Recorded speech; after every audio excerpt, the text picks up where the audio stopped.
السلام علیکم ورحمۃ اللہ وبرکاتہ۔ الخامس ان يكون الرفع بالالف والنصب والجر بالياء المفتوح ما قبلها ويختص بالمثنى وكلا وكلتا مضافين الى ضمير واثنان واثنتان۔ تقول جاءني الرجلان كلاهما واثنان ورأيت الرجلين كليهما واثنين ومررت بالرجلين كليهما واثنين۔ اور پانچواں اعراب یہ ہے کہ حالت رفعی میں الف کے ساتھ ہو اور حالت نصبی اور جری میں یا ما قبل مفتوح کے ساتھ ہو۔ اور یہ پانچواں اعراب خاص ہے تثنیہ کے ساتھ اور کلا اور کلتا کے ساتھ، جبکہ وہ ضمیر کی طرف مضاف ہوں، اور اثنانی اور اثنتانی کے ساتھ۔ آپ کہیں گے حالت رفعی میں جاءنی الرجلان کلاہما و اثنانی، اور حالت نصبی میں رأیت الرجلین کلیہما و اثنین و مررت بالرجلین کلیہما و اثنین۔ یہ عموماً مثنیٰ یعنی تثنیہ کے اعراب سے مشہور ہے۔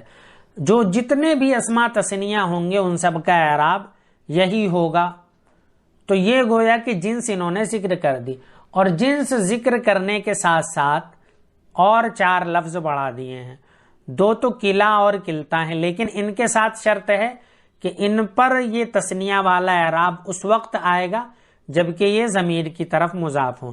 اگر کلا اور کلتا یہ ضمیر کی طرف مضاف نہیں ہیں تو ان کا یہ تثنیہ والا جو 5 نمبر پہ ذکر کر رہے ہیں مصنف، یہ اعراب نہیں آئے گا۔ اسی طرح اثنانی اور اثنتانی، سارے تثنیہ اور یہ 4 الفاظ یعنی کلا کلتا اثنانی اور اثنتانی، ان کا اعراب حالت رفعی میں الف کے ساتھ اور حالت نصب اور جر میں یا ما قبل مفتوح کے ساتھ۔ اب ہم لفظ رجلانی لے لیتے ہیں۔ رجلانی یہ تثنیہ ہے، حالت رفعی میں اس کی مثال دی جاءنی الرجلانی، حالت نصبی میں رأیت الرجلین، حالت جری میں مررت بالرجلین۔ اب حالت رفعی میں الف اعراب کہاں ہے؟ حالت نصبی اور جری میں یا ما قبل مفتوح اعراب کہاں ہے؟ تو آپ کو دکھے گا رجل کی لام کے بعد رجلانی، یعنی لام اور نون کے بیچ میں جو الف ہے وہ حالت رفعی کا الف ہے۔ اسی طرح رجلینی اور مررت برجلینی،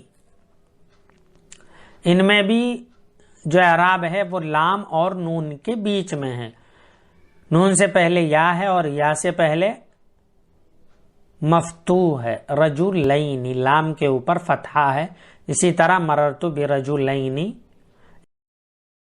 اسی طرح آپ دیکھیں گے اثنانی حالت رفعی میں ہے، اور رأیت الرجلین کلیہما و اثنین اور مررت بالرجلین کلیہما و اثنین۔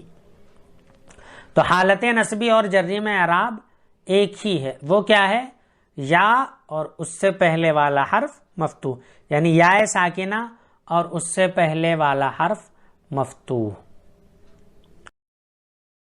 اب اگر آپ کے ذہن میں یہ سوال ہو رہا ہے تو یہاں پہ تو اعراب آخر سے پہلے آ رہا ہے، تو شاید میں نے پہلے بتایا تھا اور اب بھی بتا رہا ہوں کہ اصل یہ جو نون ہے یہ نون تثنیہ کا نون ہے، اور جو اعراب آتا ہے تثنیہ میں وہ تثنیہ کے نون سے پہلے ہی آتا ہے۔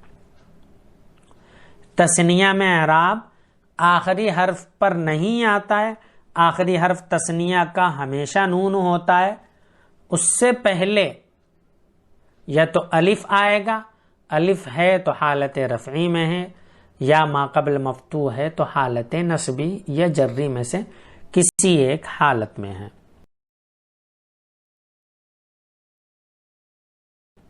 امید ہے آپ کی سمجھ میں آ گیا ہوگا۔ السلام علیکم ورحمۃ اللہ وبرکاتہ۔